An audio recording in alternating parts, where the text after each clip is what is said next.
Well, if you enjoy breathing in Colorado's fresh air, this story might surprise you. A new EPA study shows Denver is just one of 2 regions in the U.S. that won't meet new ozone standards by a long shot. And think about this for a second. The consequence is really not just your health, but also the potential impact on businesses across our state. Here's Denver 7's Molly Hendrickson. It's the danger you can't see, but can afford to ignore. It impacts me.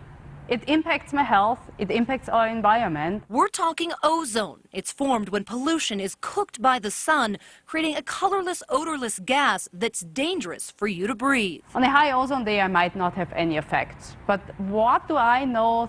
I can have effects in 20 years. What's more troubling, a new report from the EPA shows just 2 regions won't meet new, safer ozone standards by 2025.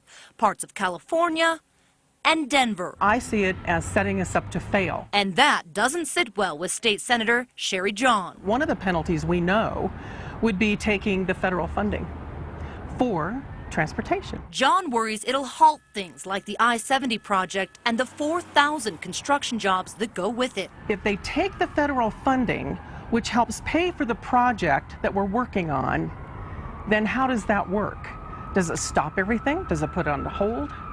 That's a big concern. Another concern, manufacturing and other businesses that need air emission permits will pull out of our state. I mean, you have textiles, you have rubber, you have steel, you have iron, you have glass. It just trickles all the way down.